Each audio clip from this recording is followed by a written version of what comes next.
the thing about Islam is a very observing religion.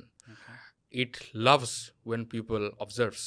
কোরআন শরীফের মধ্যে একটা আয়াত আছে যেখানের মধ্যে বলছে যে তোমরা কি ডালিম ফলকে দেখো না, এটাকে আমি কিভাবে সৃষ্টি করছি, বা তোমরা কি উটকে দেখো না যে এখানে আমি কিভাবে এর মানে শরীরটাকে আমি সৃষ্টি করছি, এর ভিতরে কিভাবে ব্যবস্থাপনা আমি সৃষ্টি করছি, বা সুরজ বা তারাকে কি তোমরা দেখো না।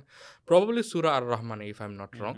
সো ওইখানে আল্লাহ ডিসক্রাইব করছে and asked people to actually observe যে পৃথিবীতে যা যা সৃষ্টি করা হয়েছে অ্যান্ড যেটা যেটা হয়েছে ওইটাকে আল্লাহ কিভাবে সৃষ্টি করছে অ্যান্ড কিভাবে এটার সুন্দরতম রূপটা আসছে।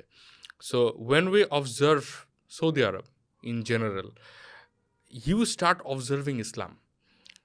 ওইখানের ইসলামের অনেক প্র্যাকটিসেস তুই ভিজিবলি দেখবি। মানুষ একটু পর পর সালাম দেয়, একটু পর পর যারে তারে দেখতে দেখতে চিনি না জানি না সালাম দিতেছে, খেজুর দিয়ে যেতেছে। আমার সাথে আমার ভাগ্নি পিচ্ছি, ওরে একজন কিছু না পেরে একটা বোতল দিয়ে যেতেছে পানির, আমি জানিও না, হঠাৎ ঘুরে দেখি ওরা পানি দিয়ে চলে গেছে। একটু পরে আমি ওকে একটু সামনে হাঁটাই নিয়ে গেলাম, আমি বলছি তুমি একটু দাঁড়াও, আমি ঘুরে আসলাম দেখি ওরা চকলেট দিয়ে গেছে এতগুলা।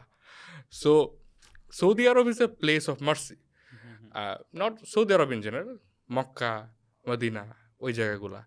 The thing is what you will see more is Islam in precise, যে বিভিন্ন জায়গায় যে মসজিদটা আছে, আল্লাহর সাথে মানুষের যে সম্পর্কটা আছে, বা মানুষকে আল্লাহ যে ডিসক্রাইব করে দিছে যে তুমি এইটা এটা করো, মানুষকে আরও দাও, মানুষের জন্য আরও করো, আল্লাহর জন্য আরও করো, সবার এই জিনিসটা তুই অনেক ক্লোজলি দেখতে পারবি।